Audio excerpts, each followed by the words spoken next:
Bienvenidos sean todos a su canal 4. En el día de hoy tenemos un especial de la Guerra de la Restauración y este canal se engalana con la presencia de 3 importantes historiadores con quienes vamos a ir dilucidando las causas y las consecuencias que generó en la historia esta gesta patriótica a partir del grito de Capotillo.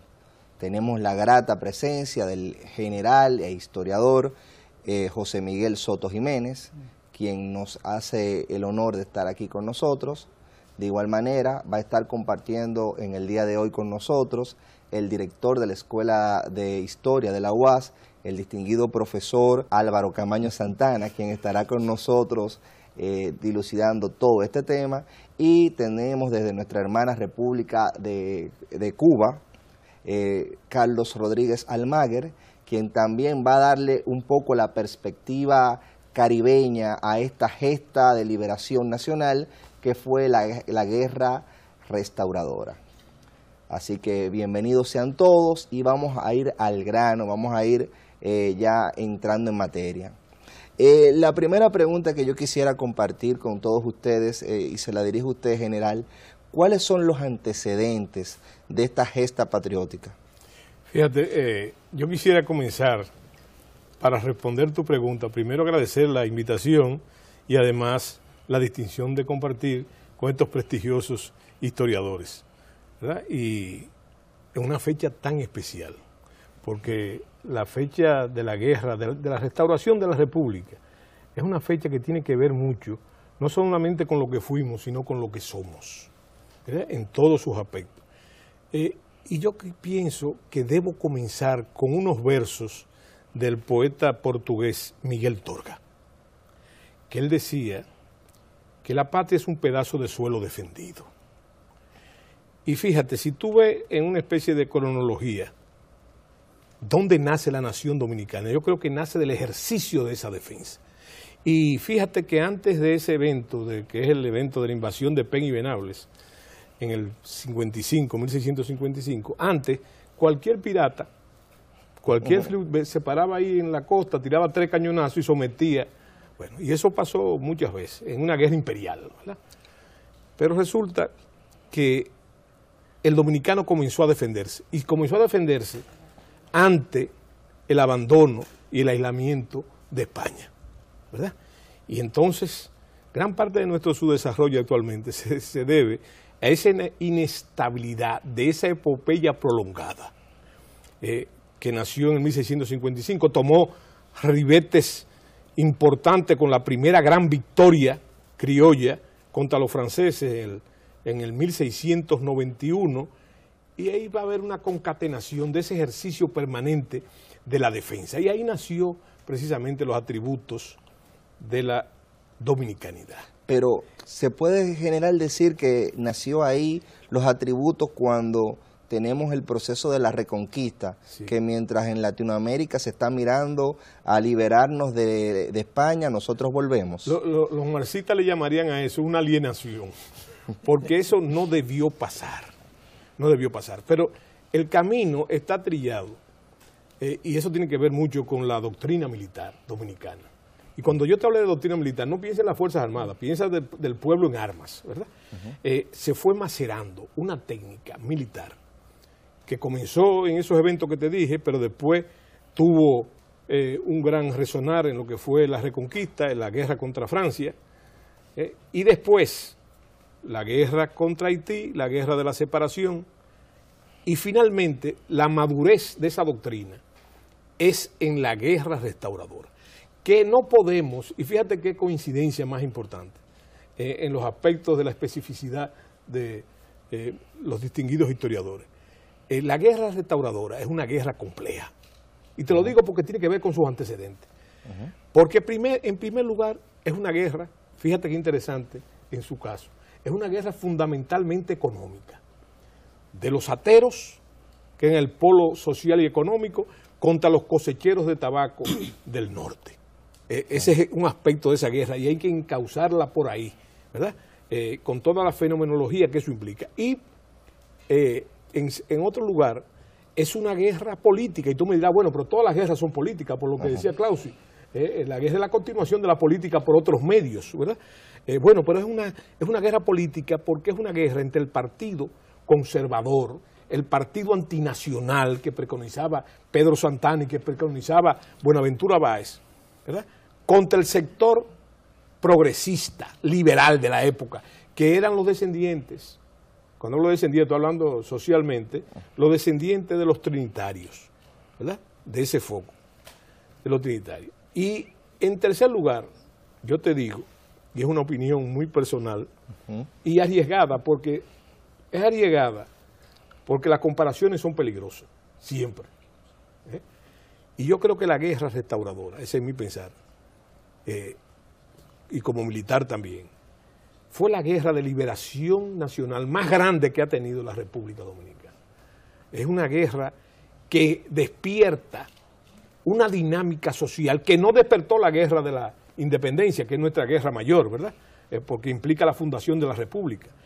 Pero con esa guerra se pone vigente lo que había pasado o lo que pasó en otros países. Por ejemplo, cito el caso de Venezuela. En Venezuela, una guerra de liberación nacional, después que se integran como fuerzas sociales los negros, los zambos y los mulatos, produce una guerra civil que le cuesta a Venezuela 700.000 muertos. Esa dinámica a la que yo me refiero, naturalmente, que en el caso de Venezuela y en el caso de Cuba funcionó el sistema esclavista, ¿verdad?, sí, que nunca funcionó como tal en la República Dominicana. Sin embargo, entramos en ese contexto de esa dinámica, en una guerra de liberación nacional, en la restauración. Porque ese no solamente fue una guerra de liberación nacional, sino que implicó una guerra de exterminio.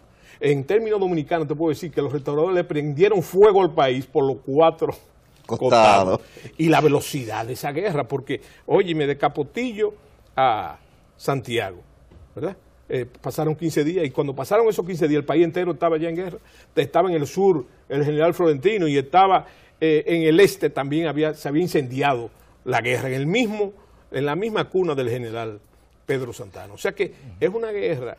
Con toda la precariedad de los caminos en esa época, porque tenemos precariedad en el término de caminos y de rutas, sí, pero se expande. Es interesante también, eso nos lleva a otro punto, ¿verdad?, mucho más anterior. ¿Por qué no había carreteras hábiles en el país? Porque los españoles nunca pensaron esto, ni siquiera como colonia. Ellos lo pensaron como un puerto de recalado, ¿verdad?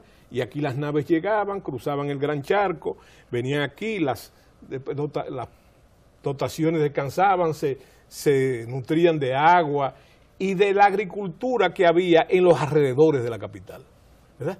Pero entonces no había, por eso también los ateros se constituyeron en un polo de poder social rural, porque en cada lugar de un acto de eso, o donde había varios actos, había un polo de poder social que nos lleva también a la guerra restauradora. Mira por qué.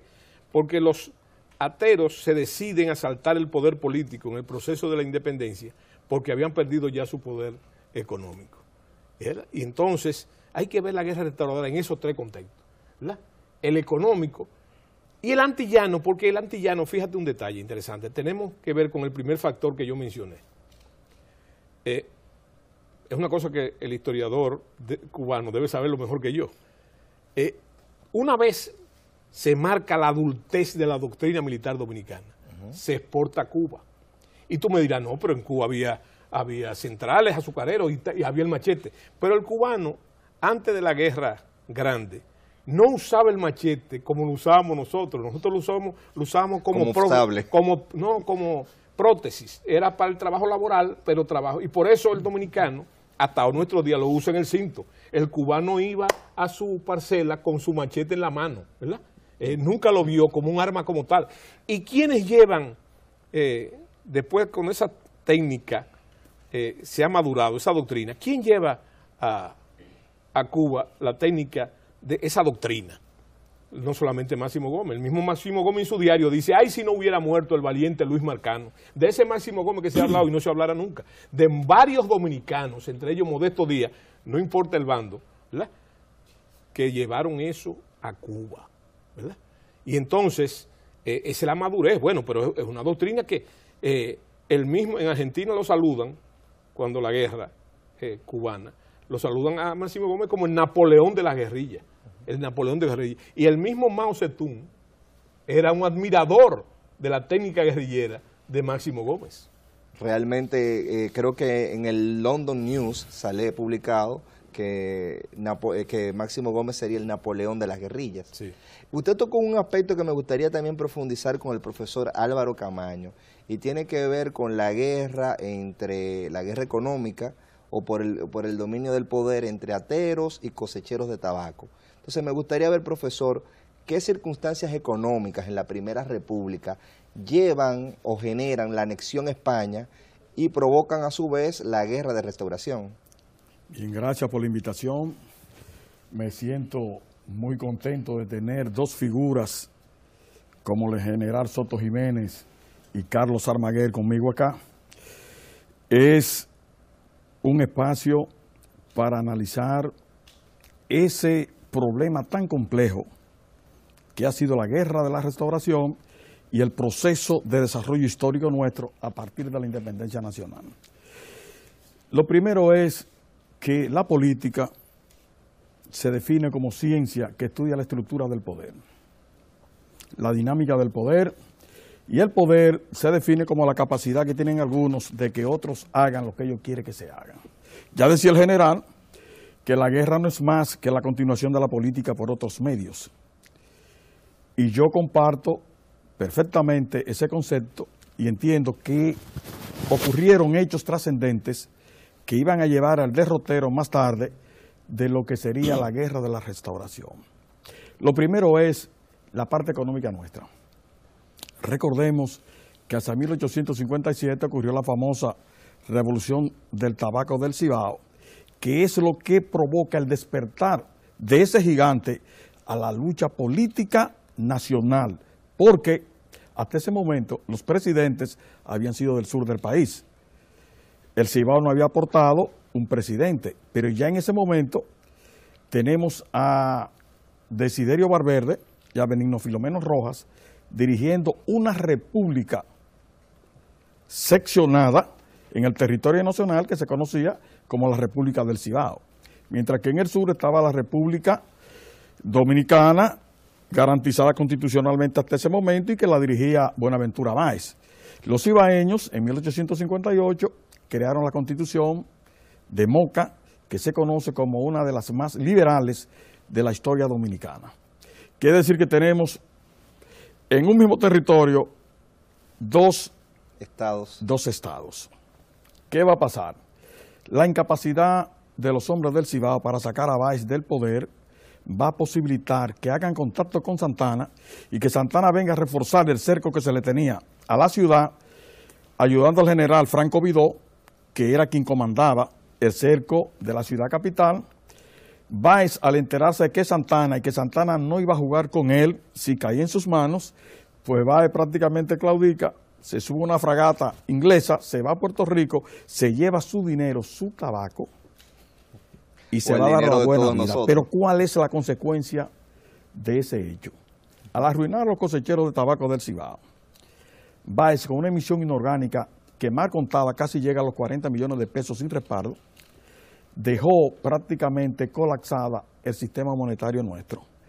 Y una de las principales exigencias que Santana le va a hacer como base de consolidación a los españoles para la anexión sería la consolidación del papel moneda. Recordemos que el presupuesto nacional se manejaba en dos ondas aquí. Una era el presupuesto basado en papel moneda nuestra, débil, y la otra en peso fuerte, que era el dólar mexicano o la moneda española. Quiere decir que se financiaba de esas dos formas. Entonces había una crisis muy sensible y los cortes de madera ya no se hacían con la frecuencia, con la magnitud que se hacía durante y antes de la Primera República. Estamos vendiendo ahora tabaco a Alemania, a Bremen y Hamburgo, los cibaeños. O sea, está creciendo una economía mercantil pujante y una pequeña burguesía que por extracción social iba a mantener, por la propia división técnica del trabajo, la conmoción liberal a nivel de la mentalidad por la forma en que se producía la base de sustentación. Mientras que en el sur, el atero, con una producción extensiva, que había que hacer poco esfuerzo para obtener, si se quiere, la ganancia, era una forma atrasada de la producción y que estaba colapsando por las acciones culturales que poco se hacían para mantener el capital y reproducir la condición de unidad productiva. Pero hay algo, el atero en verdad no es una clase social. Yo he dicho que a veces hemos caído en la indigencia académica de llamarle clase social a una actividad productiva que es la crianza extensiva de ganado. Y lo hemos tipificado como burgueses agrarios. Sí. Entonces, si vamos a caer en la nomenclatura clásica de la división de clase, burgués es aquel que compra fuerza de trabajo a través del salario y que la intermediación no se da a través de especies como fue en el feudalismo. Entonces, quiere decir que a ese nivel la acción productiva de los ateros seguía siendo atrasada. Claro, eran vacas sueltas en un monte. Perfecto, eso se va a reflejar en la ideología y en la cosmovisión política. Por eso el atraso del sector atero como representante del sector conservador venía dada por la vinculación a la forma de producción. Decía Marx que los cambios que se dan en las diferentes épocas históricas no se buscan en cómo cambia la filosofía de la época, ni cómo cambia la mentalidad del hombre, sino en cómo el hombre transforma la naturaleza, de qué se vale para hacerlo, y eso va a terminar inclusive la forma en el pensamiento. Todo el que está, y perdóneme, como dice el pueblo, en crisis y en olla, termina siendo revolucionario y comunista. Tan pronto usted llegue y mejora sus condiciones materiales de existencia, usted se convierte en conservador. Entonces no es la conciencia del hombre lo que determina su clase, sino que es el ser social lo que determina cómo tú piensas y cómo tú actúas. Entonces, partiendo de ahí, tenemos, como planteó el general, dos sectores ampliamente definidos. Hay uno que ha colapsado económicamente y que políticamente no quiere abandonar el poder por los privilegios que el poder da, y ese sector lo representa Santana, que desde Sabanaboy y Baní justificaba ya la anexión de la naciente patria, cuando le escribe la Junta Central Gubernativa expresándole que para detener las hordas haitianas se necesitaban fuerzas de ultramar. Quiere decir que él no confió nunca en que las fuerzas dominicanas podíamos detener la avalancha haitiana, que fueron detenidas en Asua y en El Número.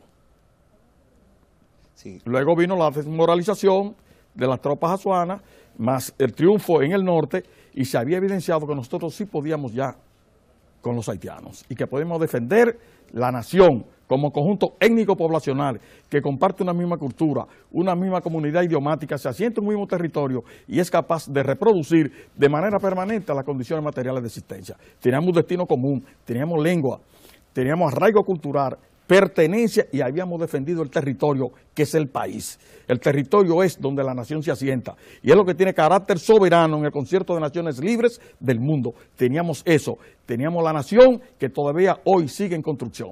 Entonces, frente a todo esto, Santana se propone darle término a su proyecto de anexión y va a urdir un plan pseudo jurídico, como lo hizo con el plebiscito, y va a lograr conectarse con el mando español y va a presentar una base de consolidación para que pudiera darse la transacción y los españoles iban a plantear su parte. Eso es muy importante que lo destaquemos y vamos a explicar por qué la guerra de la restauración.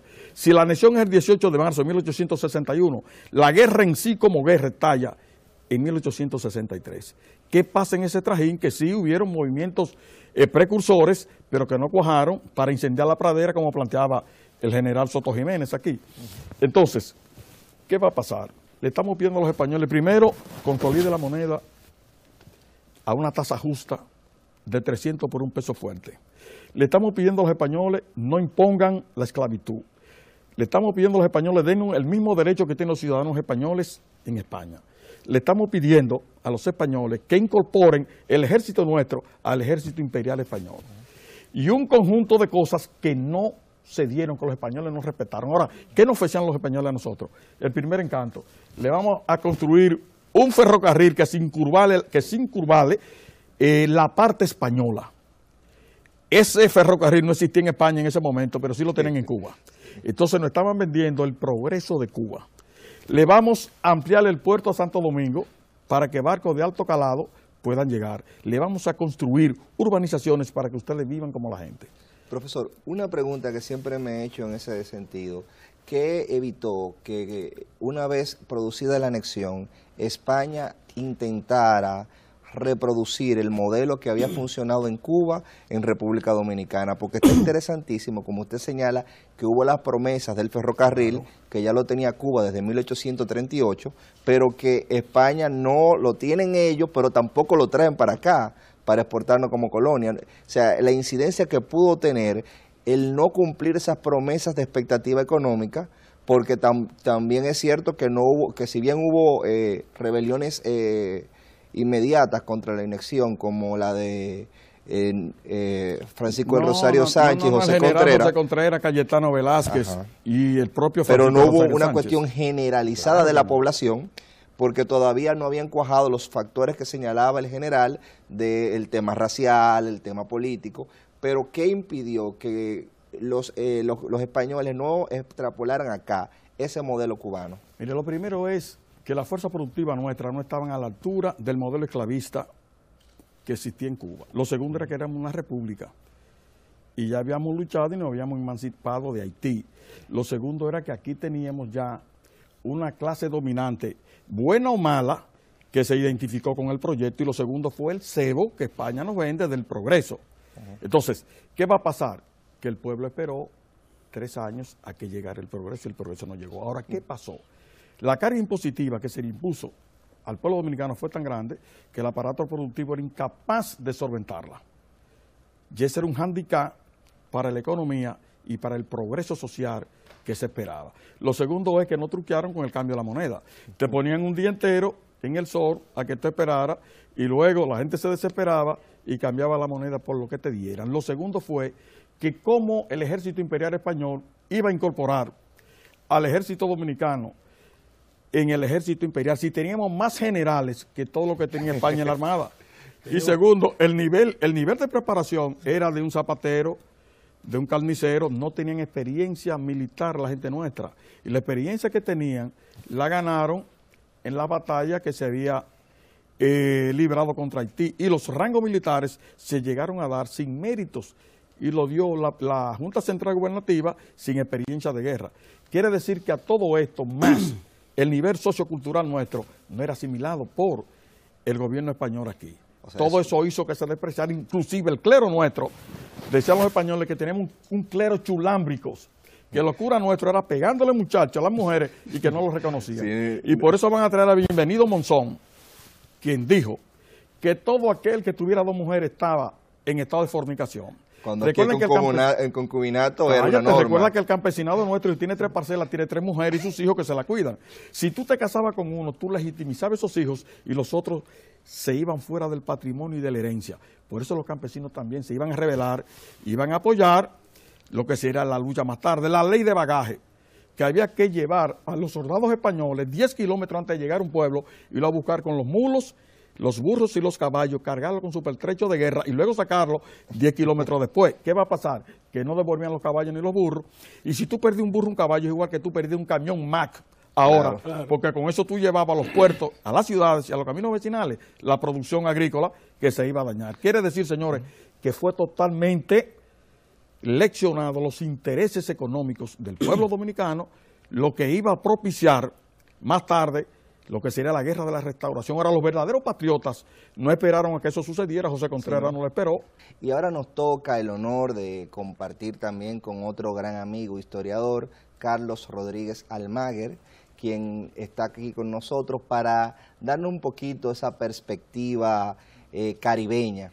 Mi primera pregunta, Carlos, en ese sentido, tiene que ver con qué le interesó a España ese proyecto anexionista que le estaba presentando en ese momento Pedro Santana, porque tengo entendido que desde 1854 ellos no habían manifestado interés en anexarnos a nosotros, cuando hubo un primer coqueteo.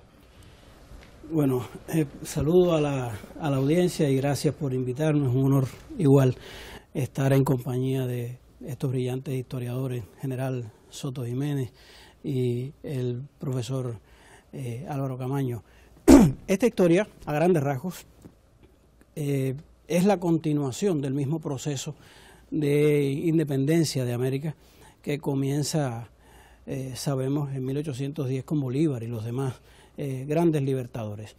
En 1823, los ingleses le proponen, mediante escrito, al gobierno de los Estados Unidos de América, establecer una esfera de influencia sobre la América y que solamente ellos dos tuvieran esa preponderancia.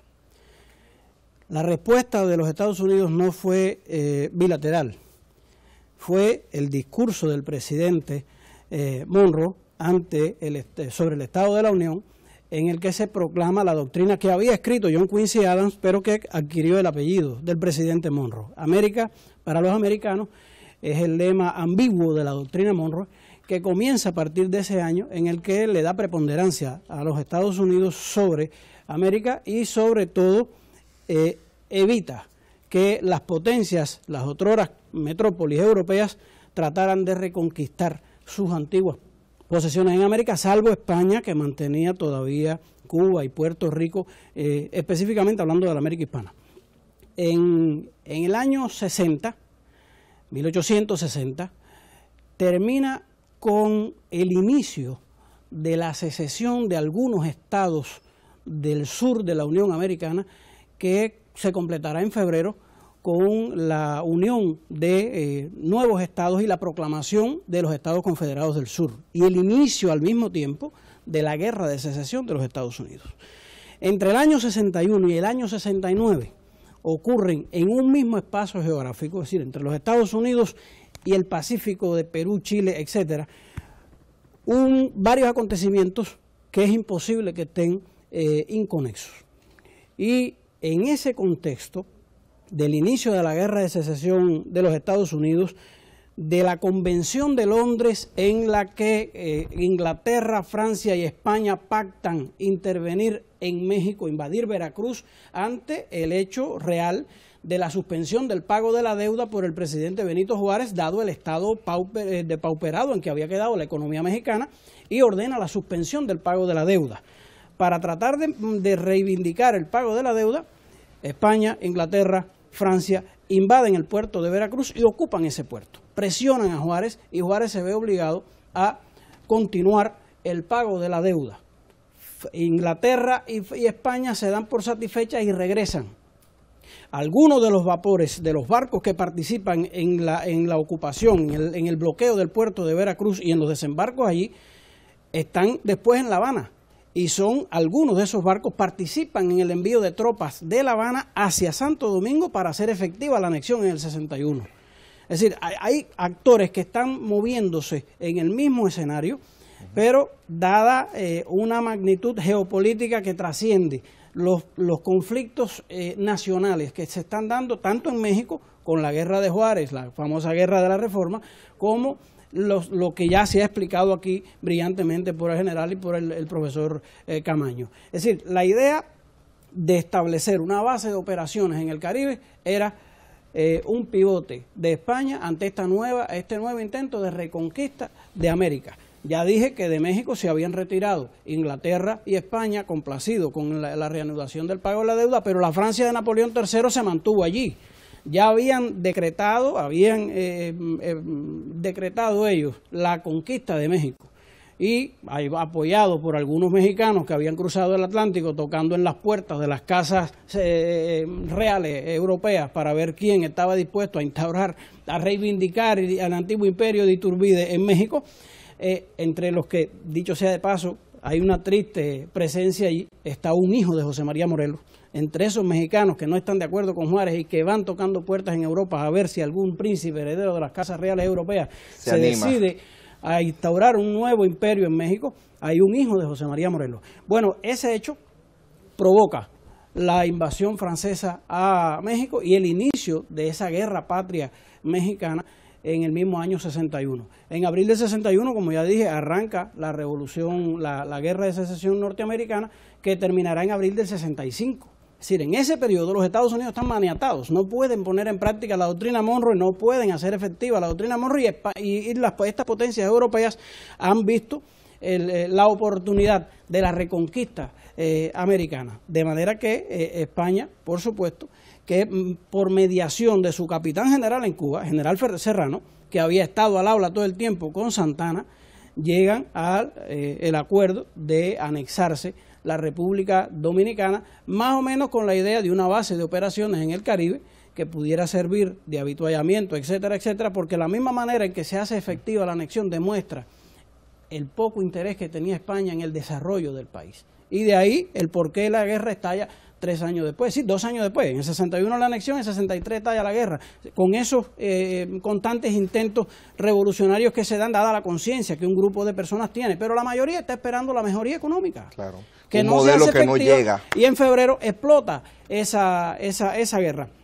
De manera que, vista en este contexto, fíjate, la guerra de restauración dominicana no es solamente una guerra de liberación nacional, es una guerra que adquiere dimensiones de liberación continental, porque esa guerra de Juárez, que termina venciendo en el 67, 2 años después de que ha terminado la guerra de restauración dominicana con la victoria de las tropas restauradoras, la guerra del Pacífico, la primera guerra del Pacífico que ha tenido lugar entre España, Perú, Bolivia, Ecuador, y ha tenido como resultado la derrota también de España allí. Y luego la victoria definitiva de las tropas de los Estados Confederados del Norte de América, que ya ponen en posesión a los Estados Unidos de su poder real, habiendo salido victoriosos de esa guerra los estados industrializados del norte, de poder ejecutar la intervención en México. De hecho, el presidente Johnson, asesinado Lincoln, 9 días después del triunfo, el presidente Johnson amenaza con enviar 1 millón de soldados a la frontera con México si no se va Francia de allí. Y las tropas de Napoleón III regresan a Europa y dejan abandonado a su suerte al pobre Maximiliano de Austria, que había tenido la desdicha de convertirse en Maximiliano I de México. Y es ahí donde Porfirio Díaz, el gran general que después llenará una página importante de la historia de México, obtiene su más brillante victoria y hace que, estamos hablando, estoy pasándole por encima la Revolución Restauradora, dado el hecho de que ya aquí se ha explicado eso, estoy explicando el contexto en que está aconteciendo la conexión con esos otros procesos. Correcto, con esos otros procesos. En el 65 ha triunfado la Revolución Restauradora y ha sido expulsada España de aquí. Y esas reservas dominicanas del ejército español han sido trasladadas, se han retirado junto con el ejército español, aun cuando el último gobernador que ha tenido, el último capitán general que ha tenido Santo Domingo durante el periodo de la anexión, el general Lagándara, ha alertado a sus jefes de que esas tropas, esas reservas dominicanas del ejército español, que salían junto con el ejército de línea del imperio, no debían ser llevadas ni a Cuba ni a Puerto Rico, debían ser trasladadas a las posesiones africanas de España, porque de desembarcar a esos generales mulatos, negros, en Cuba y en Puerto Rico, donde la esclavitud era un hecho, España sin duda perdería esas 2 colonias, como de hecho sucedió, porque a la larga, aunque demoró 30 años, los sucesos que terminaron con la intervención americana en el 98 y la pérdida de Cuba y de Puerto Rico comenzaron precisamente con la llegada de estos 39 oficiales con su familia en el vapor Pizarro al puerto de Santiago de Cuba después de la restauración. De manera que estos oficiales que llegan a Cuba, que llegan bajo las banderas de España, son sin embargo bien recibidos por la población cubana, que los atiende, que los asume una vez que ellos, a los pocos meses, dado los mismos conflictos que venían desde aquí, las humillaciones, las discriminaciones, las diferenciaciones vergonzosas que hacían entre el ejército de línea y la reserva dominicana, estallaron en Cuba. Y trajo como consecuencia la separación de una buena parte de estos militares que habían llegado a Cuba con el ejército español. Eso sumado al impacto que causó en el ánimo de estos hombres observar aquella entidad terrible que era la esclavitud, como bien deja escrito Máximo Gómez en su diario de campaña. Y un grupo de ellos, Máximo Gómez, los hermanos Marcanos, que eran 3, Luis y 2 más, y Modesto Díaz, que había salido aquí con los grados de mariscal de campo, terminan separándose de España y juntándose a través de las logias masónicas del oriente de Cuba a los conspiradores cubanos que ya venían preparando la guerra que estallará después, también provocada por el éxito de los restauradores dominicanos, porque es una verdad, como un templo, que amén del patriotismo que venía acumulándose en las dos posesiones españolas, las dos últimas posesiones españolas de América, Cuba y Puerto Rico, y que habían venido dando estallidos esporádicos a lo largo de los últimos 50 años, el triunfo restaurador dominicano demostró que podía ser derrotado el ejército imperial de España en las Antillas. Y como bien dijo el general Soto Jiménez, la doctrina militar dominicana, que había comenzado con los alzamientos de Enriquillo y había crisolado a través del tiempo hasta esa circular de guerra que emite Ramón Matías Mella en la guerra de restauración, se ha llamado el manual de guerra de guerrilla. Ajá. En esos 9 puntos que recoge la doctrina de Sun Tzu 400 años antes, desde una óptica de liberación, ha dejado claro cómo debe ser una guerra en las Antillas, y esa doctrina es llevada por los dominicanos a Cuba, específicamente por Luis Marcano, que había sido el jefe de la caballería banileja en la batalla de San Tomé, había sido el jefe de Máximo Gómez en esa guerra, en esa batalla, en el 55, en San Juan de la Maguana. Pero muere Marcano en los primeros días. De hecho, Máximo Gómez es nombrado el 16, la guerra estalla el 10 de octubre. Un mes antes, en septiembre, se han producido 2 hechos. En España, la Revolución Gloriosa.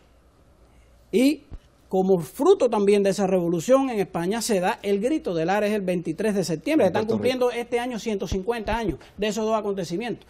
Tanto del Grito de Lares, 23 de septiembre. Como el de Yara. Como el de Yara, el 10 de octubre, un mes después. Pero fíjate, el Grito de Lares fracasa prácticamente en 2 semanas. Porque andaba Betances, que era el jefe político, del ideólogo de todo aquello, y el que llevaba el barco con las armas, con los cañones, qué sé yo, lo habían hecho preso en Saint Thomas. No había llegado a tiempo. Los patriotas puertorriqueños no tenían tampoco experiencia militar, y al final esa guerra fracasa a las pocas semanas. Y esos patriotas que son desterrados, lo que hacen es volcar toda su energía hacia la guerra de independencia de Cuba, que lo demostrarán a lo largo de los siguientes 30 años. Ahora, no ocurre igual el 10 de octubre del 68 con la revolución de Yara, precisamente, o con la revolución de la de Majagua, que se le ha llamado, el grito se da en la de Majagua, la finca, el central de Carlos Manuel de Céspedes, el padre de la patria cubana. Pero la primera acción de armas ocurre al día siguiente, el 11, en un pobladito, un modesto caserío de las estribaciones de la Sierra Maestra que se llama Yara, y ha quedado en la historia como el grito de Yara, que es un error histórico, porque el grito se da en la de Majagua, aunque el combate se da en Yara.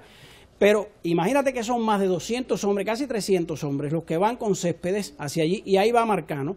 Es decir, Marcano llega después del combate de Yara. Hay apenas una pequeña guarnición española allí en Yara, y esa pequeña guarnición mata a casi todos los revolucionarios que iban con Céspedes, quedan 12. Céspedes era poeta, y dice una expresión que ha quedado como gloria de todos nosotros los cubanos en lo lírico, en lo quijotesco, pero desde el punto militar era un desastre. Dice Céspedes, aún quedamos 12 hombres, bastan para hacer la independencia de Cuba. Habían quedado 12 de más, casi 300. Los mataron a casi todos, porque no hay experiencia militar, como decía el general Soto Jiménez. Eran poetas, eran hacendados, eran terratenientes, eran abogados, eran profesores. Eran hombres de letra la mayoría, y los otros eran esclavos y peones. Era un dueño de ingenio. No tenían en el caso de Carlos Manuel de Céspedes, era un dueño de ingenio. Pero además era un letrado, era un gran abogado, ajá. Y era un hombre de la cultura, porque no solamente era un gran poeta, un gran sonetista, había sido el creador de la Filarmónica de Bayamo.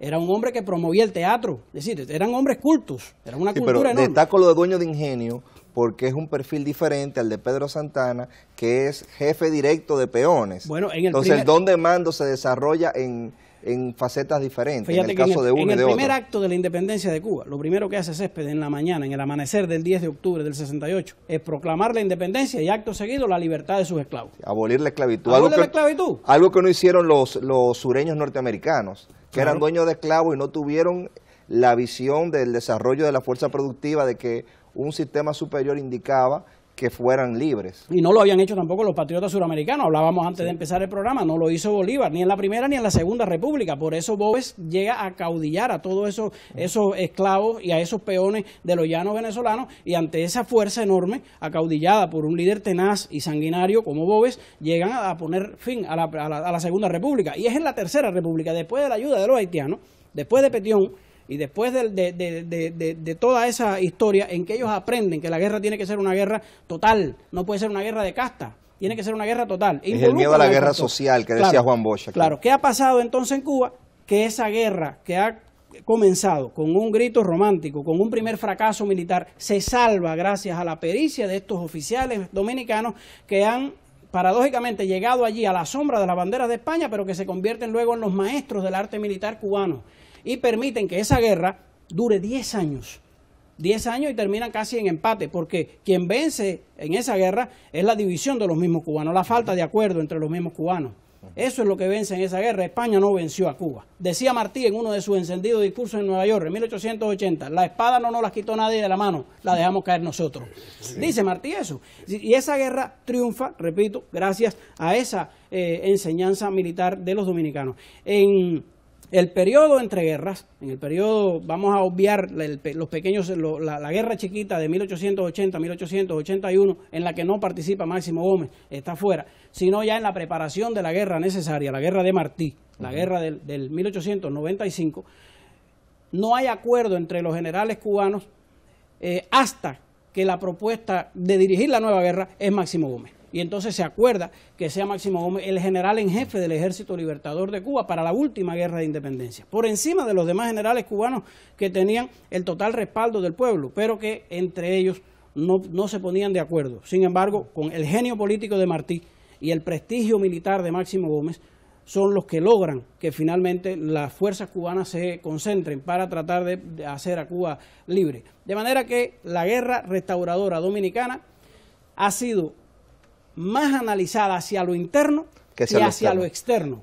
Y es esta misma guerra y este mismo triunfo el que reivindica la memoria de Benito Juárez cuando 2 años después, en el 67, Benito Juárez triunfa finalmente. Pero un mes antes de Benito Juárez fusilar en el Cerro de las Campanas al emperador Maximiliano, el Congreso Dominicano, en su sesión del 11 de mayo, ha proclamado a Juárez benemérito de la América, a propuesta del diputado Melitón Valverde.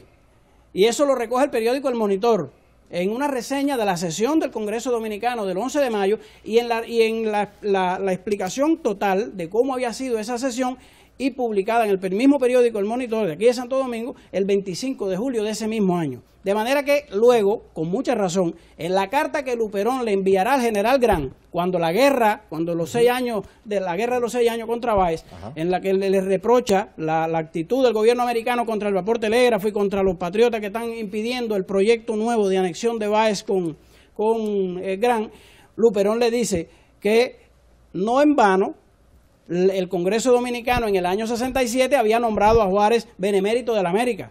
Y le va arriba a la doctrina Monroe y dice que tiene sus vicios y sus delirios. Y que él piensa, dicen los dominicanos pensamos, que la América debe pertenecerse a sí misma. Es decir, echa por tierra la idea de América para los americanos, aquella ambigüedad que podía decir que era América básicamente como un botín de guerra. Correcto. Me gustaría ver, ya que tú has dado esa consecuencia que tuvo la guerra restauradora, tanto en el grito de Yara como el de Lara, y ese contexto internacional, cómo nosotros como dominicanos estamos en sintonía o no, porque está el rol de Luperón en vinculación y con Emiterio Betances buscando una federación antillana. O sea, por un lado tenemos un nacimiento de la identidad dominicana y un nacimiento tal vez de esos lazos caribeños, por lo menos de parte de la dirigencia de ese proceso. Me gustaría ver qué ustedes opinan al respecto. Bueno, había en realidad, yo digo que una vía comunicacional muy fuerte entre Cuba y República Dominicana, precisamente en esa época, pero hay que tomar muy en cuenta que el desarrollo socioeconómico de Cuba era totalmente diferente al de la República Dominicana en ese momento. El enfoque que hace aquí el historiador cubano es importantísimo porque hay una palabra que no se ha usado, pero es la sintonía geopolítica en todo el Caribe, lo que está pasando en las Antillas, pero siempre con el famoso caso de la distorsión histórica, de lo que vos llamas arritmia histórica, ¿verdad? Que pasa con la República Dominicana. Déjame decirte una cosa, ya se habló aquí del interés de España. Óyeme, el interés de España realmente no era República Dominicana, aunque República Dominicana, la isla de Santo Domingo es el centro geográfico del Caribe insular, ¿verdad? Y por lo menos domina 2 de los canales fundamentales. Pero el interés de los españoles se llamaba Cuba. Mira, la pérdida de Cuba todavía se llora, y no es una exageración. Yo estuve hace unos años haciendo una investigación en toda España de 45 días para mi libro Los motivos del machete.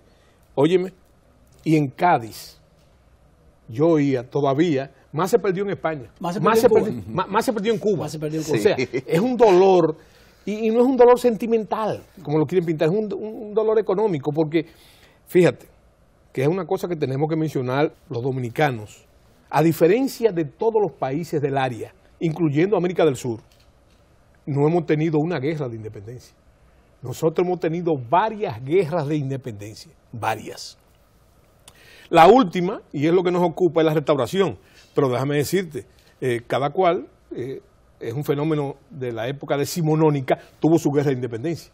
Pero nosotros ya nos habíamos enfrentado con los ingleses en la guerra, en la gran expedición, contra la gran expedición inglesa de Oliverio Cromwell, ¿verdad? Nos habíamos enfrentado varias veces con los franceses, ¿verdad? Después con la Francia napoleónica. Después nos enfrentamos con los haitianos, ¿verdad? Que habían derrotado a su vez la gran armada francesa, ¿verdad? Sí. Y finalmente nos unimos al contexto latinoamericano, ¿verdad?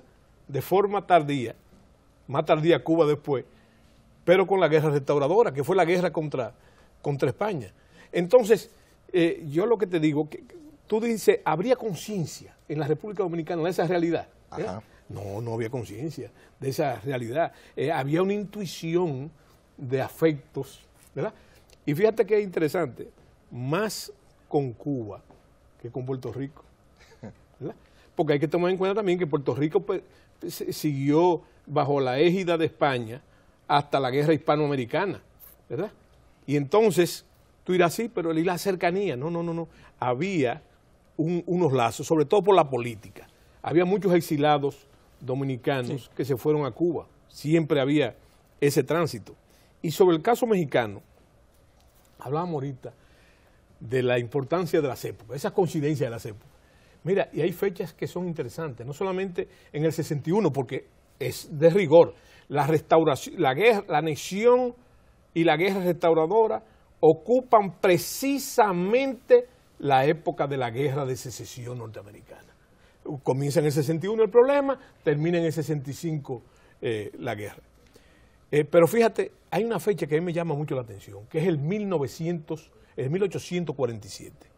En el 1847 ocurre la invasión norteamericana a México, ¿verdad? Aquí ocurre el fusilamiento de los Puellos, acusados de solventar una revuelta negra, ¿verdad? Una mentira terrible del presidente Jiménez, que era ministro de Defensa contra José Joaquín Puello. Pero también es la fecha en que visita el país Porter. Porter viene, es un espía, ¿verdad? Es un espía que viene aquí y hay que leer ese diario de Porter para que tú te des cuenta de lo que es la situación del país y eso. Cuando hablamos de la complejidad de la guerra restauradora, y lo tocó, es importante señalar que se habla mucho. O sea que yo creo que, y aquí hay un poeta en el estudio, los poetas le han hecho un gran daño a la historia, ¿verdad? Pero fíjate, aquí se quiere hacer, y se ha hecho, mucha poesía con la improvisación de las fuerzas militares, ¿verdad? Entonces, no es verdad, porque no se quiere decir otra cosa. Aquí existía en la dominación haitiana el servicio militar obligatorio. Claro. Y todos esos héroes dominicanos que tú dices, no, que por ejemplo José María López, ese se paró del asiento de la talabartería, era zapatero, para entonces iluminar el fogón, la fogonera de los cañones dominicanos. No, ese tipo se había formado en la Guardia Nacional Haitiana. Y los haitianos con esa imposición afilaron un cuchillo para su garganta, como se dice, ¿verdad? Es más, yo no conozco ningún héroe dominicano, militar, ningún héroe que no se haya formado ahí, que tenía experiencia. Lo que no tenían realmente era la formación militar que había en Europa. Y ese caso es terrible, porque usted no entró en esos detalles, no tenemos tiempo para eso también. Pero, ¿tú sabes lo que pasaba? Que lo primero que hicieron los españoles fue licenciar todo el ejército dominicano. No solamente atentaron contra esa cosa de vida, sino contra la movilidad social, porque toda esa gente que eran pulperos, dueños de ventorrillos, peones de finca, se vieron degradados. No, tuvieron que volver para vivir. Una degradación social. Pero aparte de eso, los que quedaron, estamos hablando a nivel de los generales, eran discriminados por los generales españoles y se reían de ellos, comenzando por Fernando Valerio. Se burlaban de Valerio y se burlaban de el mismo Gaspar Polanco y de todo, y de Santana. Se burlaban, ¿verdad? Porque no tenían la estructura. Ni el perfil que tenían. No, pero óyeme, el perfil de ellos, o sea, de los europeos, ¿verdad? De los europeos. Pero si tú quieres saber la dinámica de esa guerra, léete las cartas de los soldaditos españoles a su familia, que hablan de la crueldad de esa guerra, porque por eso que yo digo, con los dominicanos hay que tener cuidado, porque los dominicanos aguantan de todo, ¿verdad? Sí, pero es hasta un día, el día menos pensado, como yo digo, ¿verdad? Hasta un día. Y entonces hay que ver esa carta y dice, mira, esta gente, óyeme, mamá, esta gente son salvajes.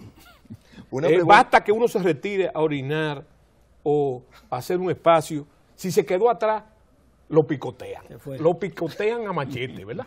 Y entonces, y hablan de eso. Y los restauradores, hay que ver el perfil de los dominicanos. Yo creo que con eso hay una discriminación. O sea, se habla de las barbaridades del general Florentino, que era un verdadero general libertador, ¿verdad? Y se habla, y no se habla de la crueldad de los ibaeños, ¿verdad? Que era lo que pasaron a machete el hospital en Guayubín, ¿me entiendes? Entonces, hay que ver. ¿Sabes lo que hacían los restauradores? Prohibían enterrar a las bajas españolas. Los muertos machetes, lo dejaban en los caminos. El impacto psicológico. La guerra psicológica. Claro. El que veía eso, mira, como dice el cibaeño, no hay nada más feo que un muerto machete.